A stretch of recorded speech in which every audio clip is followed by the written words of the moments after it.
America and Russia's Sky War has been shaped by two warplanes built for the same mission but in completely opposite ways. From 1997 to 2025, these giants have carried the weight of national power. One American, one Russian. Their designs are so different that even calling them the same type of aircraft feels misleading. One was built for stealth. A black flying wing that ghosts past radars, delivers its payload, and disappears before defenses even notice. The other was built for power. A white machine that roars at supersonic speed and hurls 40 tons of missiles without crossing a border. Picture this clash. A jet that moves in silence against a jet that thunders at Mach 2. The B-2 Spirit versus the Tu-160 Blackjack.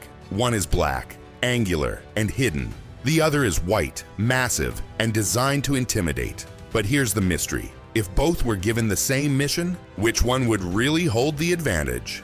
In the next few minutes, we'll uncover hidden strengths, secret limits, and the truth behind their reputations. This is the untold duel of the B-2 Spirit and the Tu-160 Blackjack. America built for stealth, while Russia built for speed, and both believed their answer was the only path to survive. The United States saw radar getting sharper every year. Each new system reached farther and locked on faster.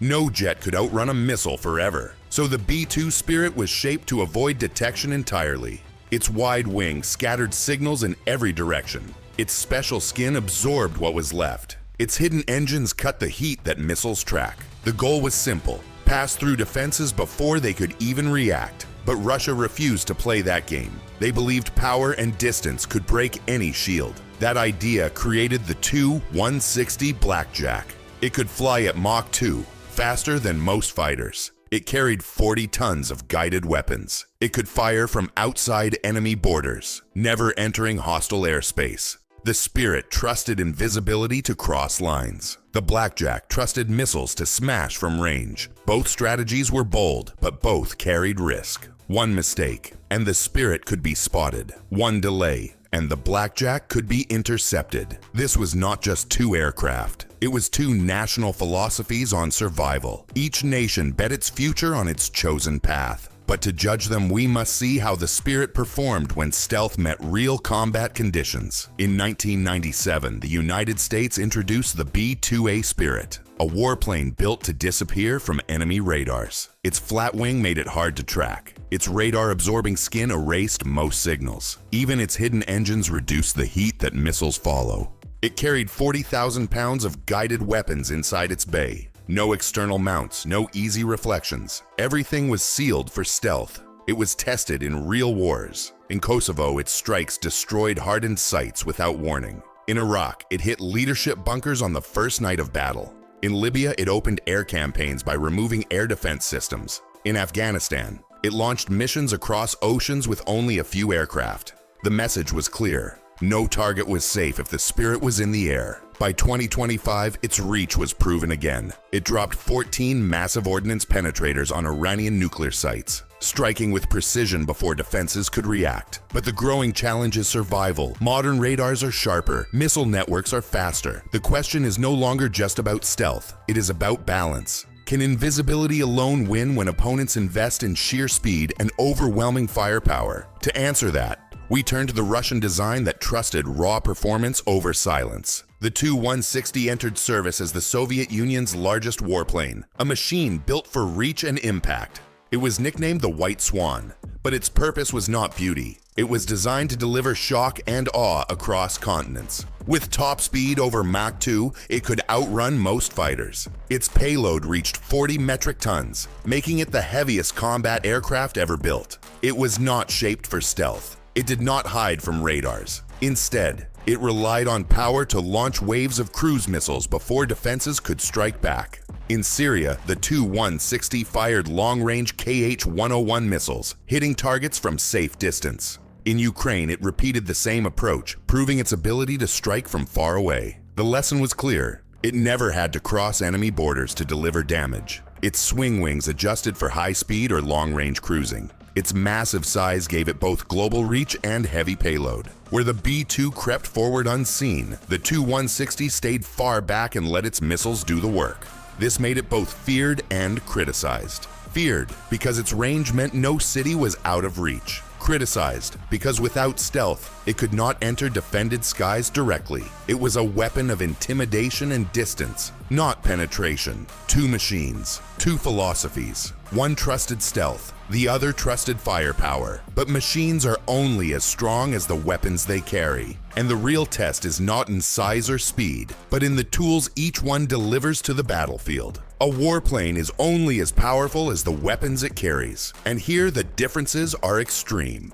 The B-2 Spirit was built around precision. Its bay holds the GBU-57 Massive Ordnance Penetrator, a bomb that can crush hardened bunkers.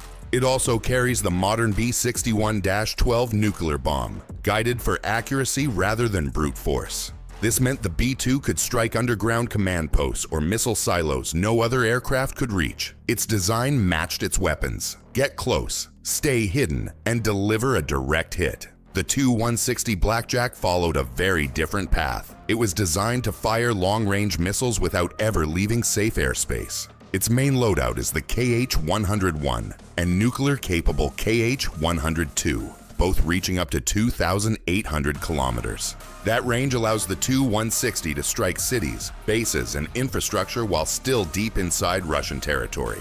In Ukraine, the Tu-160 has launched these weapons to hit power grids and rail lines. In contrast, the B-2 has been used in Kosovo, Iraq, Libya, and Afghanistan to eliminate hardened targets at the start of wars. One aircraft is a scalpel that cuts where defenses are strongest. The Spirit delivers precision against the hardest defenses. The Blackjack overwhelms with volume and range. Each proves a philosophy, but neither is flawless. To know which one stands taller, we must look at what real wars have shown about their strengths and their weaknesses. Combat is the only stage where claims are tested, and both the B-2 and Tu-160 have faced it. The B-2 Spirit was first used over Kosovo. It struck Serbian air defenses and command posts while remaining undetected. Later in Libya, it opened the war by destroying hardened bunkers in the first hours. In Iraq, it flew from Missouri to Baghdad without stopping, delivering precision strikes on high-value targets. In Afghanistan, it launched long missions across oceans, proving endurance and reach.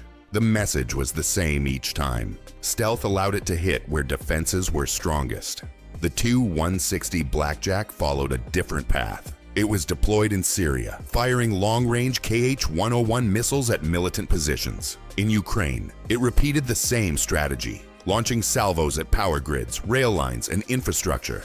Its strength was distance. It could strike without leaving Russian airspace, but the combat record also showed limits. The B-2 is powerful, but every sortie costs millions, and maintenance is complex. The Tu-160 can launch missiles, but without stealth, it cannot risk entering modern defended skies. Both machines earned victories. Both exposed weaknesses. The Spirit proved stealth works, but at high financial cost. The Blackjack proved range matters, but at the price of survivability. These results raise a sharper question. If both giants have flaws, are they truly invincible? Or are they already relics waiting for replacements? Even the most advanced warplanes carry flaws that enemies are eager to exploit. The B-2 Spirit looks unstoppable on paper, but its fleet is small. Only 20 aircraft were ever built. Every mission requires careful maintenance and millions of dollars in preparation. Its stealth coating is fragile, needing constant repair after flights. This means the aircraft is powerful, but difficult to keep ready in large numbers. The Tu-160 Blackjack faces a different weakness. It was designed to launch from safe bases, far from enemy reach. But recent wars proved even those sanctuaries are not secure. In 2022, Ukrainian drones struck Engels Air Base, damaging Tu-160s on the ground. The attack showed that long range means little if the aircraft cannot survive at home.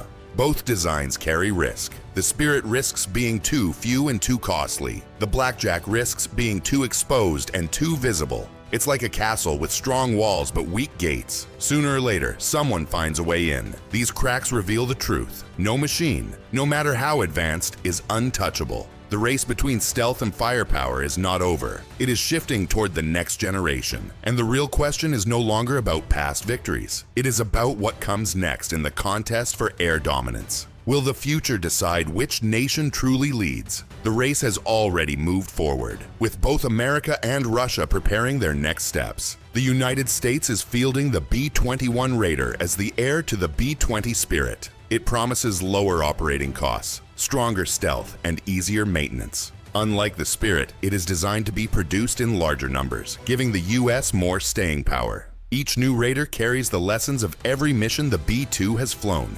For Russia, the focus is on the upgraded Tu-160M.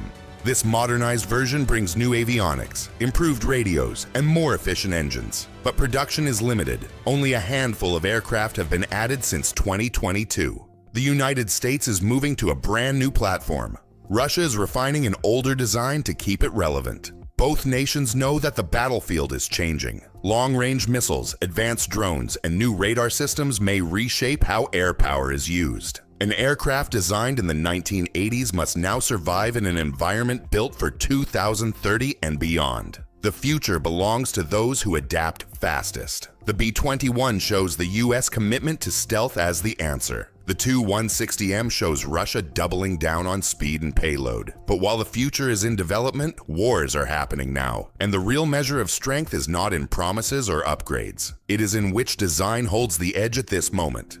Between stealth and speed, who really wins today? The contest has no single winner. It depends entirely on the mission. For deep penetration against hardened bunkers, the B-2 Spirit holds the crown. Its stealth lets it approach defended areas that no other aircraft could reach. It can deliver precision bunker busters like the GBU-57 Massive Ordnance Penetrator. In this role, it is unmatched. For mass missile strikes across continents, the Tu-160 Blackjack dominates. It never needs to enter hostile airspace. It can launch dozens of long-range cruise missiles from well inside Russian borders. That volume of fire makes it dangerous even against advanced defenses. The difference is clear. The B-2 is a scalpel cutting directly at the hardest point. The Tu-160 is a hammer, slamming targets from distance. Both are powerful, but each rules a different battlefield. The Spirit excels at surprise precision. The Blackjack excels at standoff saturation. Neither is useless, but neither is perfect. Together they show how two nations solve the same problem with opposite philosophies.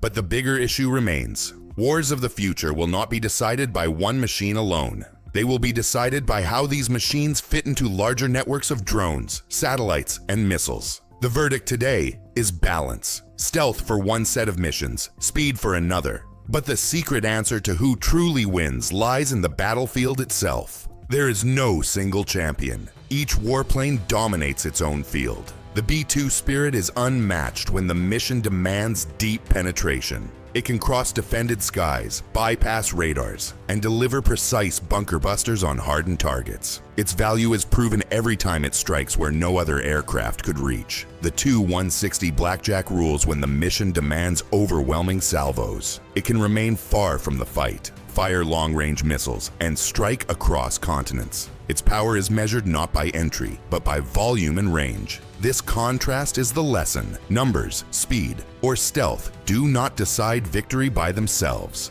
It is the strategy that matches each aircraft to the battlefield that gives superiority. One platform wins when the mission is penetration. The other wins when the mission is standoff attack. The Spirit reaches enemy heartlands undetected. The Blackjack unleashes destruction from secure distance. Two philosophies, both alive, both still shaping global power in 2025. And this is the twist. Neither can be called obsolete. Each remains critical because each fills a role the other cannot. Two giants, opposite in design, equal in influence. The true winner will not be declared in specifications, but in the battlefields of tomorrow. The aircraft that fits the future fight, whether stealth penetration or missile saturation, will decide who leads the skies. America's B-2 Spirit and Russia's Tu-160 Blackjack still stand as unmatched machines, each ruling in its own way. Both prove that true strength comes from matching design to strategy.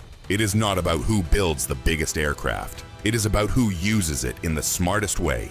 The future of air power will belong to the nation that adapts fastest, whether through invisibility, range, or a mix of both. And that makes this duel far from over. Both the Spirit and the Blackjack remain symbols of how two nations think about survival and dominance. The lesson is clear. Superiority is earned on the battlefield, not on the drawing board. Subscribe now for more deep dives into the weapons shaping tomorrow's wars. And tell us, which philosophy do you believe will win? Stealthy precision or overwhelming power?